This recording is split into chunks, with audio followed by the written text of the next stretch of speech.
So, but without the attenuation, it's about an S4, S5, and sometimes it goes down to about an S3 if it's really quiet, you know. But it's not always nice here. No way, is it? Because I always thought, you know, I'd be lucky here, being out in the middle of nowhere. Obviously, I'm not that far out in the sticks, but you'd think it'd be far enough to have a quietish location. And sometimes I get absolutely wiped out. You know, absolutely wiped. I know there's not many houses around here, but whatever houses that there is, there must have some nasty stuff in there. So you know, even when you're out in the middle of nowhere, you get. As I say, it's probably cleaner. It's probably cleaner more of the time being out in the sticks, but you still don't get away from that. I mean, sometimes I'll turn on. Well, you know yourself, I've showed you before. Sometimes I'll turn on. I've got just dreadful noise all weekend, and I can't listen to the radio. And then Monday morning, it's all gone and back to normal. So you still get it all, even when you're out in the middle of nowhere, John. Yeah. Oh, I know, Mark, yeah. I remember walking up and down the road with the, and driving up and down, if you remember that. To try and find that horrible source of interference. Yeah, so, yeah, I know, it's, oh, God. I mean, I suppose, really, I can consider myself lucky because I'm in a massive built-up area. You know, and a lot of people in my situation get noise worse than I do, you know. So I suppose I'm just not going to complain anymore. I'm not going to say anything. Because, you know, I'm always turning the radio on for the day, you know. Oh, God, what's that now? I'm always waiting for something else to just crop up and cause a load of crap. And you can't use your radio, you know. I don't know, it is a bit depressing when you start thinking about it like that. Now, you're saying about your attenuation, right? Is that with your AIP engaged? Because your AIP should be engaged, shouldn't it, down on the lower bands? Yes, that's always engaged. That's always engaged. Otherwise, you get about an S9 of noise. Yeah, what you see, you're saying that your noise is bad, as you say. Even your noise isn't that bad compared to a lot of people, is it? Like you say, mate, it's. I hear a lot of people, no doubt you do as well, I hear a lot of people around the band saying they've got like an S8 to an S9 of noise all the time. I don't know if I could use the radio with that much noise. I mean, if the propagation's bad as well, and you've got an S9 of noise, you'd only be able to hear one or two people, and I don't know if I could handle that job. Yeah, but that's how it was there at one point, Mark. And it used to do my brain in. I used to think, can't handle this. You know, I had that much noise, it was terrible. And then, you know, it kind of just went, and I don't know what it was, what was causing it, I don't know, you know.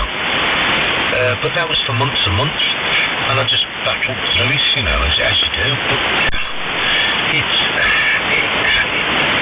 is it the guy in Ireland? I mean, he gets noise, and he's in the middle of nowhere. He reckons he gets loads of noise, so, you know. And I remember going out mobile that once, and I was getting this PLT crap. I don't think it's PLT or VDSL, something like that. But I was getting all that rubbishy noise all over the place, and I was about a mile from civilization, you know what I mean? And I was still picking it up on the radio, Mark. Disgusting, really.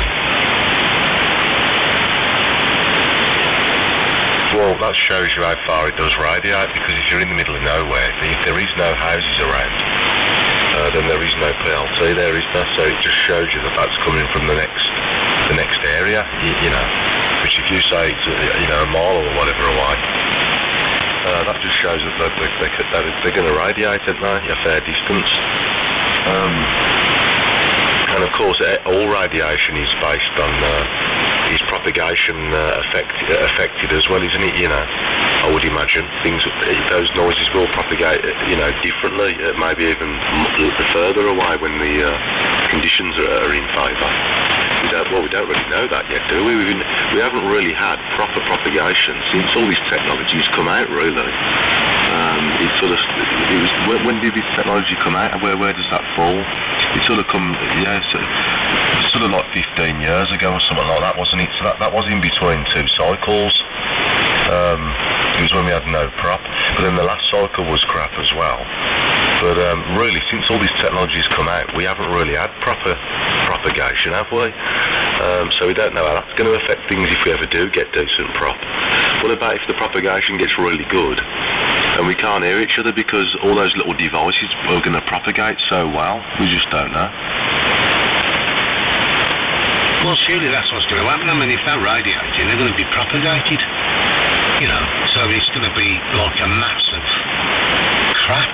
You know, it's terrible, isn't it? Oh yeah, I was watching this guy reckons, you know that they reckon the cycle's every 11 years, he reckons it's every 22. And he reckons, I'm not going to be the bearer of doom and gloom, but you know, he reckons it's never going to get any better now.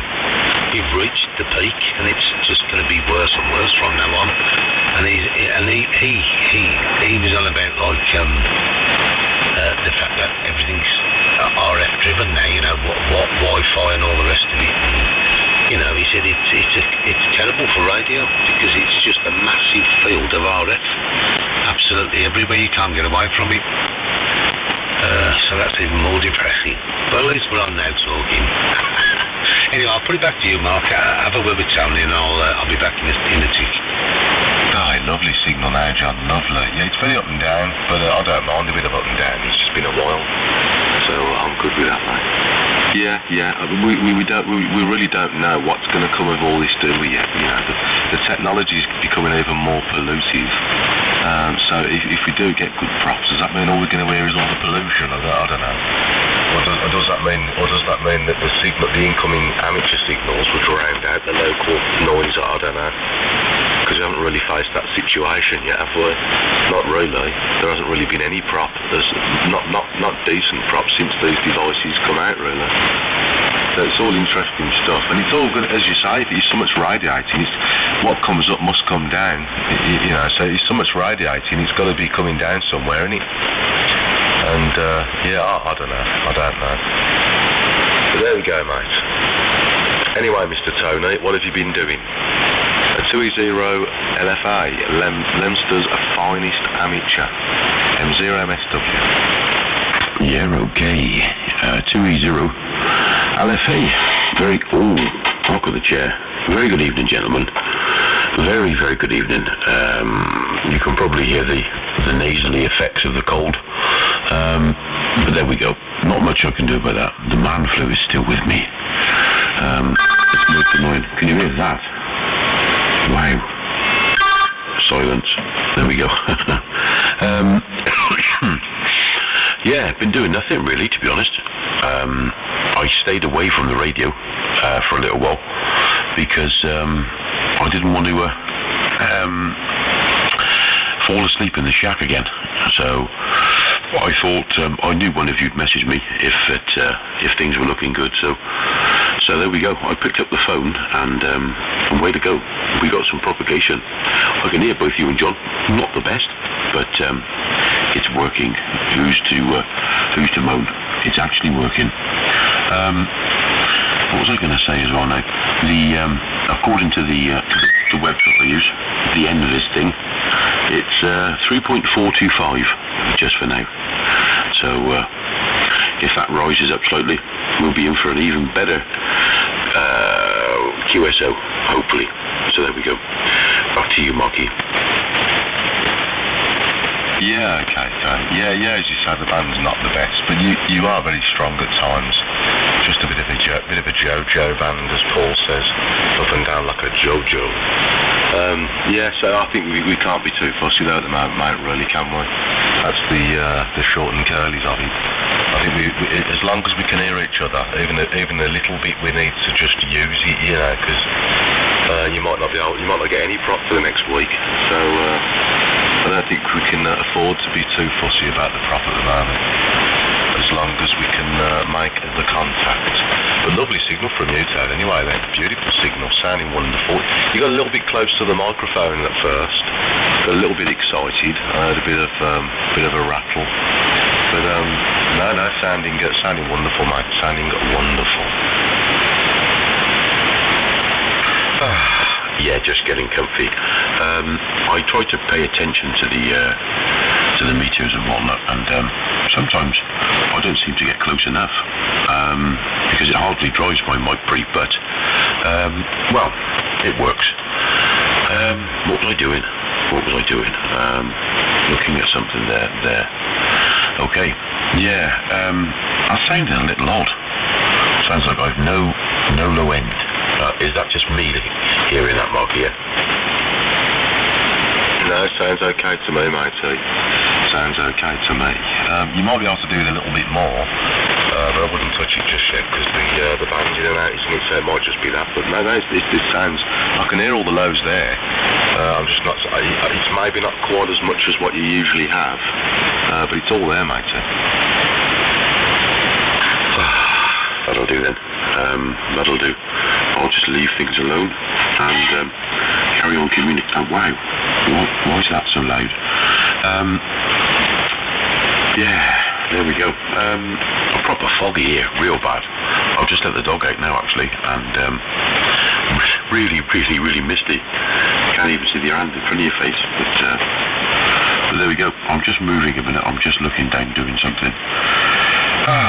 Yeah, so I put an offer in for those speakers with that chap, a little cheaper, but he wouldn't play ball with those jammers, wouldn't play ball, so I decided to leave them where they are, Marky. Sod it.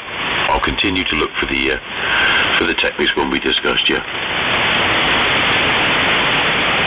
Yeah, well, to be fair, I'm not sure what you was going to use that for, so I'm not quite sure what the use of that system was for, but I'm not really a fan of the old, this is a personal thing, I'm not a fan of the old surround sound AV amps and the old, little surround sound speakers, and don't get me wrong, if it's for films and stuff like that, they do sound pretty awesome.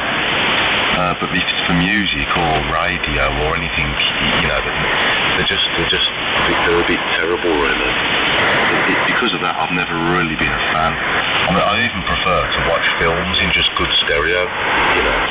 As long as you got a really good quality stereo, you just can't go wrong. You don't get the surround sound effect by no means, but the proper sound makes up for all that silliness, if you know what I mean. But no, they are very good. But if it was me and it was for the shack, so I'm not quite sure what he was going to buy that for, whether it was for the living room or for the shack. But as I say, with me, either way, in my living room or my shack, I just have stereo. I do now. I did go through a phase for a good 15 years when I tried all different surround sound amplifiers and different surround sound speakers and stuff. I think I started off with the old 5.1, then I went to 5.2, then 7.1, then 7.2.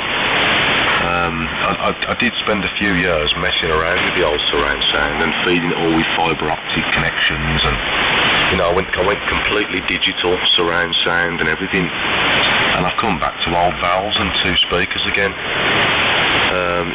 So